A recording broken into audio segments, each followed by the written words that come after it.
bring Goliath on. Ain't no giant, I ain't gon' fire on. Catch a fade, you, I'm wrong, I'm gone. Y'all can catch the wave that I am on. I am icon, y'all are wide wrong. Think that I'm a reconcile bonds, so ain't nothing to it though. This is on me, ain't got much to do with who you know. Keeping it true to form, turn the L's into a milli though. But they already knew that those farewell to your opinions. Know that he is something. This is all me, ain't got much to do with who you know. Yeah, keeping it true to form, but they already knew that. All right, welcome to the Fantasy Six Pack 2023 Fantasy Football Team Previews. We're going to be covering the New York Jets in this episode. I'm Joe Bond, founder of FantasySixPack.net. With me, Dylan Clemons covering the AFC East with me. And before we get into things, just hit that subscribe button, leave those comments. We appreciate it. And obviously become an all-access member of a FantasySixPack.net, where you can get access to our award-winning rankings, our draft cheat sheet, our Discord channel, premium channels where you can ask your custom league questions.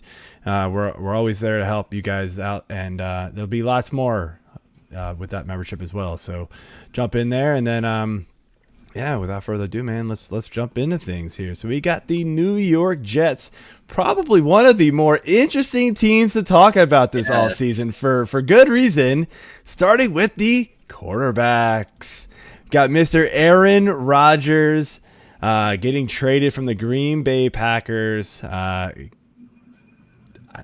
don't know if Packer fans are saying good riddance, but they have to now, right? So he now joins the Jets. Zach Wilson becomes the backup. Tim Boyle, third stringer.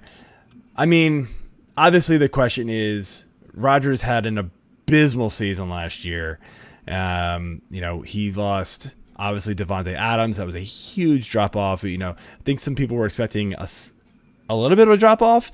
I don't think they expected what happened. That was pretty bad. I mean, everything went the wrong way for Rodgers last year.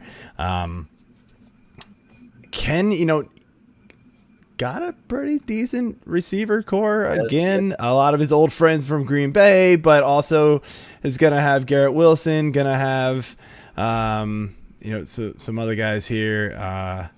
Hardman comes over. He's going to have Corey Davis as well. Can he return to QB1 status now that he's kind of got I would say close to a wide receiver one with Garrett Wilson, if not a wide receiver one? I don't think it's Davante Adams level, but right. Can he do it? I think he's going to be borderline. I don't think his ceiling's much more than quarterback 10 though, because he doesn't run at all anymore. And Joe, looking at the Packers from the last few years, they were never faster than 30th in pace of play in the NFL. So that's going to cause for less pass attempts, less offensive opportunities, So that's not ideal. But the good is he was number 2 in deep ball attempts, number 2 in completion percentage against zone coverage as well, according to Player Profiler. So obviously he's still going to do his thing. He's going to be able to pick apart defenses here and there, but it's just, I don't know how much volume is going to be there. Like, are they really going to want him slinging it 35 times a game when they have a very good defense as well? So I'm just not sure there's going to be enough volume for Rodgers to consistently produce as a quarterback one. I don't think he's going to be. I do not think he will finish the year as a QB1. I do have him at 14 right now. You could interchange him with a couple different guys. Will he have QB1 weeks? Absolutely. I don't really know if it's lack of passing attempts, honestly, at this point. But yeah, you're right. A very good defense is going to limit their need to be able to sling the ball down the field. They've got a good running game, assuming Breece Hall comes back and is healthy. And, look, he had incredible connection with Davante Adams. I mean, he could no look past the Davante Adams, and Adams would just catch it. He's that good. He's not going to have that, in my opinion. Even with Lazard and Cobb being there, I mean, we saw that connection just wasn't quite there with those two, and those two are injured a lot too. Garrett Wilson's good, but with just an off season, in time, in time to work with Garrett Wilson. I just don't know if it's going to be there, quite yet. But Rodgers is still Rodgers. They're still going to let him probably check off and pass when he wants to. You don't bring in a guy with the pedigree of Rodgers to be like, no, you have to run our offense. Rodgers didn't want to go to the Jets if that was going to be the case. I almost guarantee that. I don't know for sure, but just watching Rodgers and Favre, obviously, in the past, like they want to call the shots, right? You don't take a guy like that and force him into a different offense. You let him kind of run the show.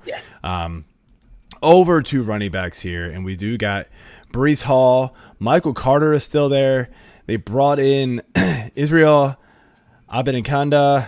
I probably killed that one too. Zonovan Bam right. Knight. Breece Hall obviously coming off the the bad injury there to end his season, unfortunately. Michael Carter didn't really step up the way people were hoping. Bam Knight was good at times, but they did draft the rookie.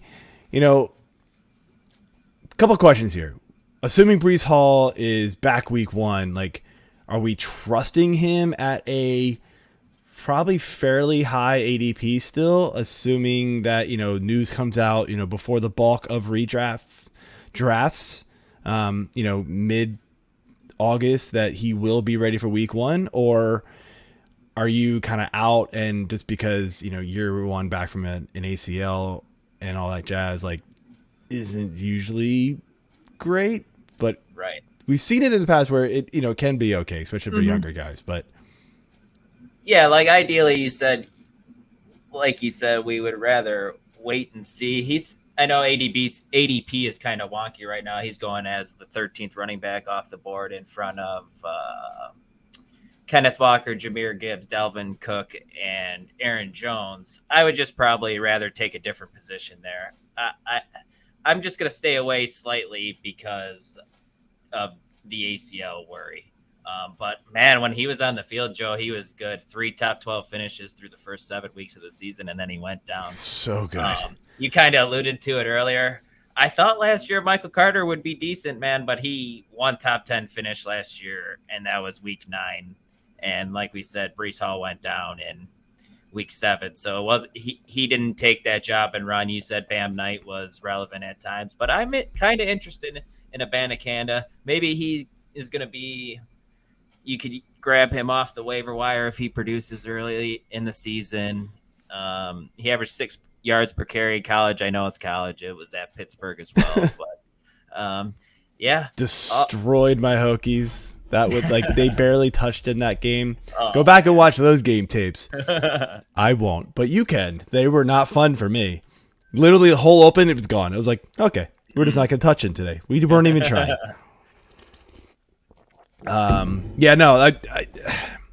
He's kind of a like a one cut go guy. Abanikanda is, and there's use in that, but it is hard to trust. You need a little bit more usually in the pros to be able to be a sustainable running back. But it is interesting that they did bring in him. I didn't see the Jets drafting another running back, to be honest with you, but they did. Yep. So. Receivers, and so we've already talked about a lot of these guys, but Garrett Wilson, Alan Lazard, Mecole Hardman, Corey Davis, Randall Cobb, and Denzel Mims. Outside of Wilson, maybe I think a lot of us expect Lazard to be number 2, but literally it could be anybody. 2 through 6 here. I'm just like, okay. You would think Lazard and Rodgers obviously have the chemistry, even with Cobb. The chemistry is there, but I mean, I just feel like they're all kind of interchangeable, at least a little bit, right? Yep. Garrett Wilson's clearly the number 1 here. So my question for you is, like, we've seen already the ADP climb, even in just a couple of the mock drafts that we've done, right? With Garrett Wilson after the Rodgers trade. Is it worth it? Do we think he is, he's easily in wide receiver 1 drafting territory at this point now? Yeah. Are you buying in on that? I think he's sitting in a decent spot, Joe. I think right where he should be. He's going ahead of guys like Devonta Smith, T. Higgins, DK Metcalf, Chris Olave. I think that's about right. And we saw what he did with Zach Wilson, who was awful last year, and a mixture of Mike White and Joe Flacco. He had three top 10 finishes plus 3 other top 20 finishes. So we saw him be very, very relevant. And I think with Rodgers being there, I think we're going to see some more consistency from him. But every other receiver on this offense, I'm not really interested. Lazard, for lack of a better term, isn't sexy. There's going to be weeks where he'll give you a 4 for 44 and a touchdown or something like that, which you'll gladly take. But then what happens the week where he doesn't score the touchdown? He's only giving you 4 for 48, and what is that? 6 points, 7, 8 and points, somewhere around. It's not great. Exactly. So, and then Mecole Hardman's just kind of your deep ball guy, which could line up some weeks with Rodgers, because like we talked earlier, that Rodgers was second in deep ball completion percentage last year, and he definitely still sling it. That's for sure. Yep, for sure. But outside of Garrett Wilson, I'm not too excited about any of these guys. Yeah, I do like Wilson a lot, and yeah, that territory that he's in right now is pretty spot on. I've currently got him at I've currently got him behind Higgins. I've got him at 12. Fair. So it goes like AJ Brown, Amon-Ra, Waddle, Higgins, Garrett Wilson. Again, Higgins and him, like they're interchangeable in my opinion. Devonta Smith, Metcalf, Olave right behind him. So I mean, it's right in that territory. So I 100% agree with it. Let's finish off here with the tight ends, and we've got not the greatest room. Tyler Conklin, CJ Uzoma, Jeremy Ruckert. I mean, man, there was a while there last season where we were like, Tyler Conklin's awesome, and then he wasn't. So like, I feel like every year we want to say whoever the tight end is for Rodgers is a good tight end, but is he really? Like, is Conklin going to be good? I don't buy it, because I think it's just not. I mean, outside of the 1 year that like Robert Tonyan was amazing, and then I feel like you got to go back like 5 years to another, like the other tight end. I can't remember. Michael Finley, right? Like, dude, it's been so long, and it's just not consistent. He just doesn't look tight end at the tight end, in my opinion. But do you buy into Conklin being fantasy relevant? No, I don't think he's worth a draft pick by any means. But like you alluded to last year, there were times where we were like, "Holy crap, Conklin is relevant. He's worth a streaming option." Because you got to remember that was with Joe Flacco. yeah, no doubt. But yeah, I've definitely stayed away from this tight end room from these guys. Yeah, absolutely, 100% agree there. Yeah, I'm looking at the game log real quick just for Conklin. It was amazing. His first 3 weeks, 7 targets, 9 targets, 8 targets, 4 catches, 6 and 8. Only caught 1 touchdown, but like just the catches and the yards he was putting up there for the first 3-4 weeks was like, what? Okay, I'll take that, because I didn't get any of the top tight ends last year, so I was streaming him like crazy. And then just Wilson came back and it was like, oh, he's dead again. Cool. All right. Yeah, all right. Well, that is it for the New York Jets team preview for Fantasy Six Pack. Remember to hit that subscribe button, leave those comments. We appreciate it, and catch you next time.